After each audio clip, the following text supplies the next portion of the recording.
Nowadays in China, one must be more careful than ever because you can easily get a hefty fine. This is because governments of various levels across the country are running out of money. Fines have now become a shortcut for them to give themselves a blood transfusion. China Central Television reported a case where a husband and wife vendor in Shanghai province were fined about $9,400 by local market inspectors in late August for selling 2.5 kilograms of allegedly substandard celery. I agree with the penalty, but you don't just fine people to death. How many tons of celery do I have to sell to make 60,000 RMB? In a subsequent investigation, it was found that of the more than 50 penalties against small business owners in Yunlin City since 2021, 21 of the fines averaged more than US $7,100, while some cases only involved values of only a few dollars or tens of dollars. Imagine that just from the vegetable peddlers alone, these fines could add up to 150,000 US dollars in government revenue. In China, this is not an isolated case. Other places may not have such high fines, but the list of fines is long and the frequency of fines is so high that it's enough to overwhelm the public. Here is a truck driver who blew up when the local traffic police tried to find something wrong with him to issue a fine. I tell you that in this society nowadays, we are all under a lot of pressure and none of us want to live anymore. If you police push us like this, I can take all of you to destruction. I'll take you guys to hell all together, do you know? One day I will take you all with one foot on the gas pedal. Leave him alone, they don't have any goods, just let him go. No goods, I can go now? Why are you so agitated? Agitated? What if I had goods in the vehicle today? I am not punished by you today, otherwise I won't be alive. If there were goods here today and you stopped me, I would run you over. I don't want to break the law, but your law forces us to break it. Do you understand? During the epidemic, peasants are asked not to go into the fields to take care of their crops. If they do, they are fined as well. You see, the crops are dying. During the epidemic, there is no excuse. Police cars will come right away to pick you up. You will be detained for 3 months with a fine of US $570. Now go back home immediately. Hurry up. Do I still have to rush you?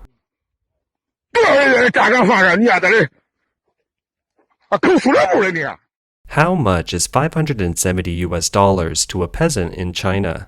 According to Chinese Premier Li Keqiang, 570 is 1/3 of an average peasant's annual income. 我们人均年收入的平均水平是3万元人民币，但是有6亿人每个月的收入也就是1000元。 The increase in fines, large and small, shows that local governments are becoming poor and really need the money. Fiscal revenue is not only the government's money bag, but also affects the well-being of ordinary Chinese in the areas of education, healthcare, and retirement. Today, Chinese people's expectations of the latter need to be drastically reduced. On September 18th, Bloomberg reported that all 31 of China's provincial-level administrative regions, with the exception of Shanghai, ran deficits in the first 7 months of 2022, according to its compilation of government data. The difference between general public budget revenue and expenditures is usually used to roughly estimate the fiscal gap. That is to say, in terms of fiscal gap, all 31 provinces, autonomous regions, and municipalities had deficits in the first half of 2022. Among them, China's eastern provinces with old industrial bases are in a medium deficit position. Jilin Province, for example, warned in its budget performance report for the first half of 2022 that its gap between revenues and expenditures was becoming more pronounced, with almost half of the province's 60 county-level administrative regions being very tight financially. Bloomberg's report is broadly in line with Chinese media reports. As reported by China's NetEase News, according to the Ministry of Finance, local general public budget revenue at the national level fell 7.6% from January to July 2022, and local general public budget expenditures increased 6.4% over the same period of the previous year. In NetEase's ranking of deficits from best case to worst case, Shanghai was the only one without a deficit, with a fiscal surplus of about 4.1 billion US dollars.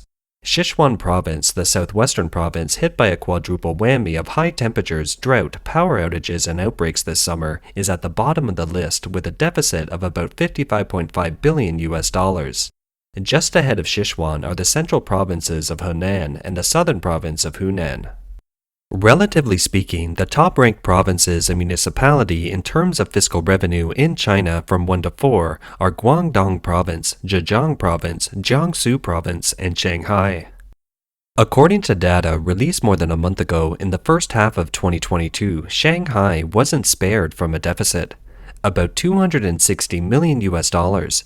That is to say, in the first half of the year, all 31 provinces and municipalities directly under the central government in China were wiped out, and the local finances were all in deficit.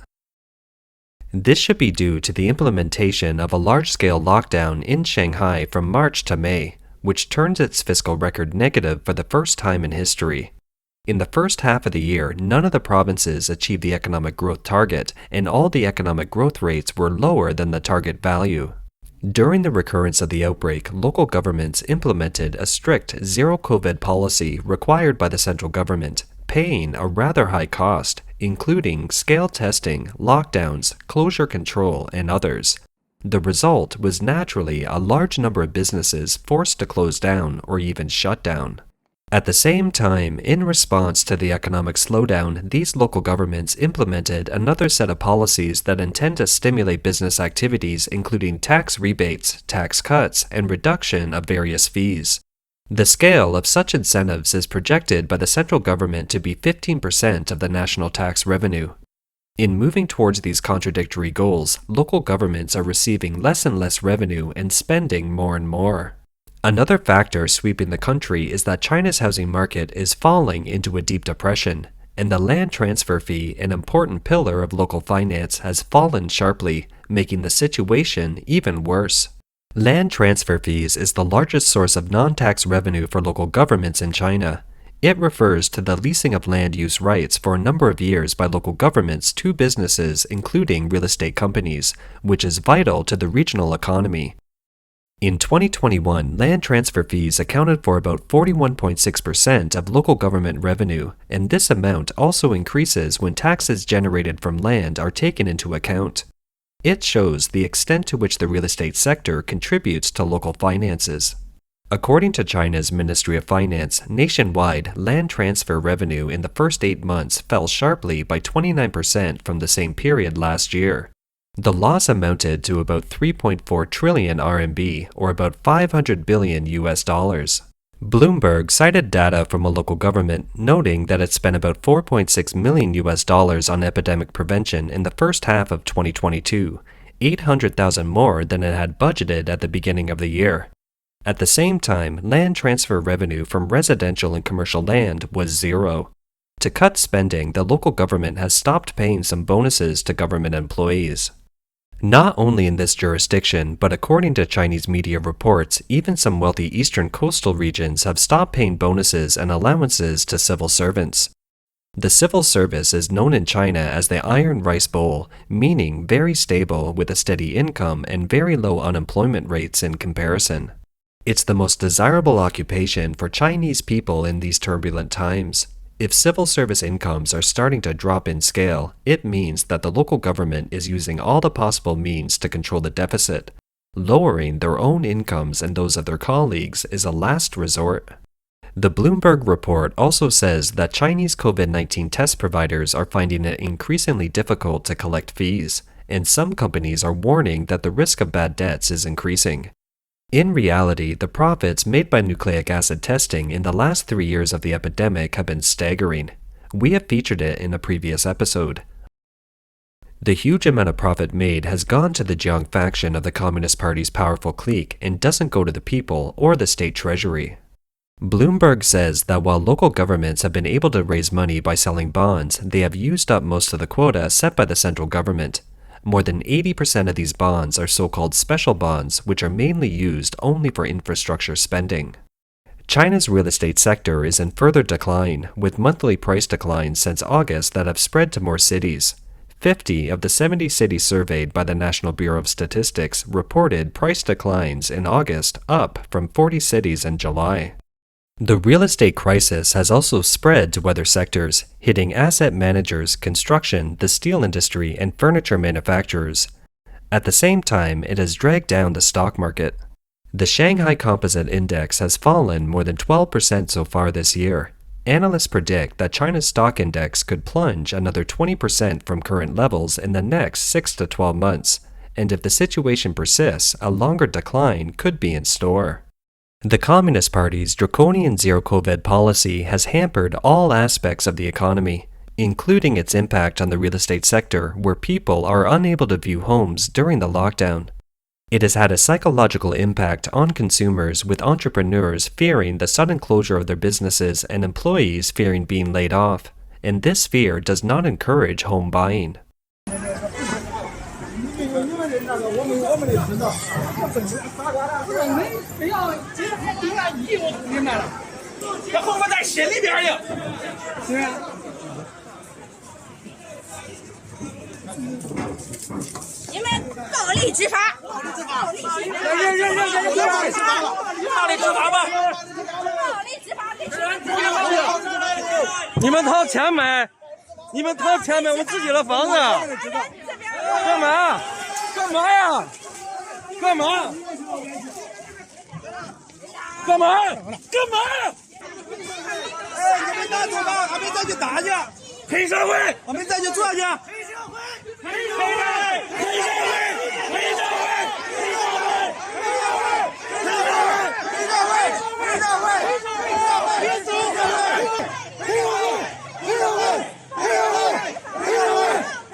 Thus, China's first year in statistics from January to July show that China's economy is struggling under the zero-COVID lockdowns and housing market depression, with a slight improvement but a weak overall recovery. At this time, unemployment is surging quietly and the economy is entering a vicious cycle. Today is the first day of stopping dining services in northern Shenyang. Business is really hard this year. I feel like as if I travel back to March this year. Just when the business is getting a little bit better, there comes another wave of outbreak, and it's all over again. The epidemic has been too difficult in the past few years.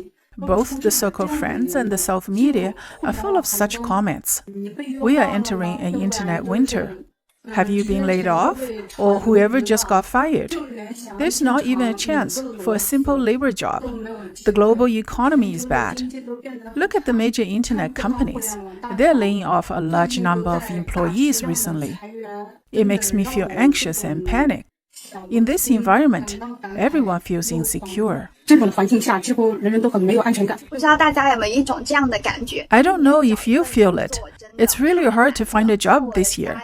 Like our family, my father lost a lot of jobs because of the epidemic.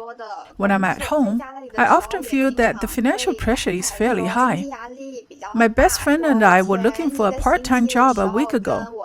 After searching for a long while, we find that many places aren't hiring much, or they already have enough people. I'm also thinking that this year's graduate students, they will have a tough time looking for jobs. Here's a review of the progress of my job search in August. I have submitted a total of 314 resumes on the jobs website. There were more than 10, less than 20 real communications by phone or online. In the end, I got 7 interviews. Only 2 out of the 7 interviews went okay. I may move to the next step. But even these 2 interviews are only my assessment and how I feel. I'm still waiting for a reply. It may be that many working people feel uneasy about the future because they do not see a point in time when the harsh zero-COVID policies will be lifted and the housing market will recover. Of course, if one looks beyond the cold numbers to the inspiring images, one would believe that China is still the same strong China, the second largest economy in the world. In the propaganda of the Communist Party, the cities are still so fashionable and modern, and the economy is maintaining its strong momentum. Industrial production continues to recover. 8月份 In August, the added value of above-scale industrial rose 4.2% year-on-year, 0.4 percentage points higher than July. The production of equipment manufacturing, new energy vehicles, mobile communication base stations, and solar energy batteries saw rapid growth. 产量的增速是比较快的。 In China's central television programs, people see that even international experts have given high praise to the CCP. It was amazing what China was able to do because that's actually how the goal for poverty on the MDGs was achieved, was the efforts that came out of China. I think China has many examples of how this could work. Not every country would be able to achieve those goals in the same way. So I think there are lessons learned, and many could gain from that. But more and more Chinese people have come to realize that there is a huge gap between their lives and what is presented in the party media.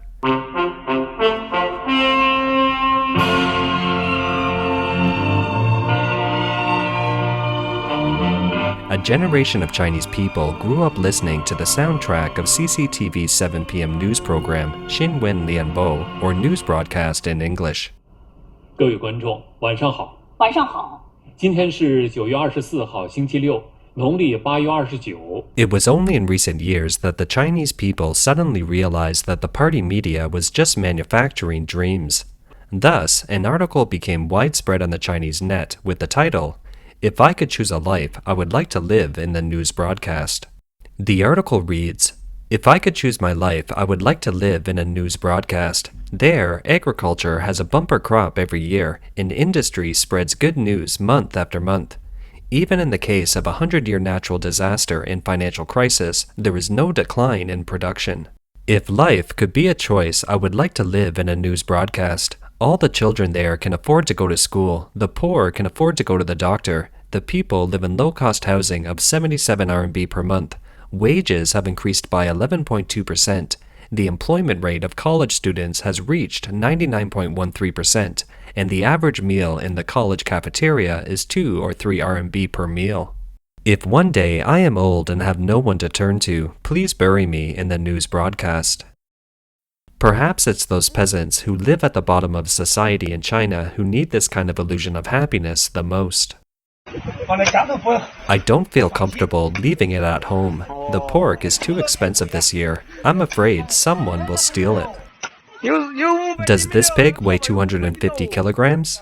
I don't know. I'm too tired.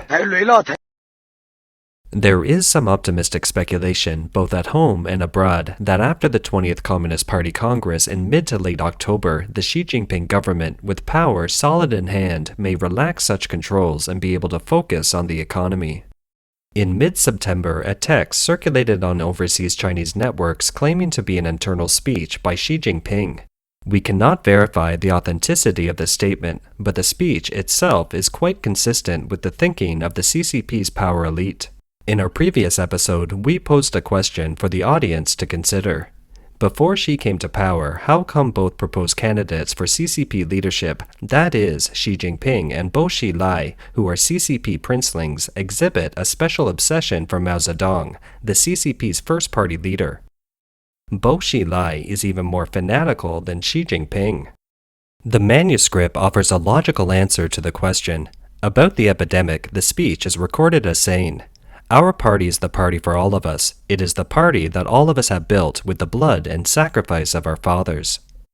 Have I done anything wrong in the past 10 years? No, I have not. Which of the things we should eat and drink is missing? During the years of the epidemic, when China was in difficulty, did the family and career of all of you here ever suffer any impact? What else is there to say? I have done right by this red collective that our fathers built.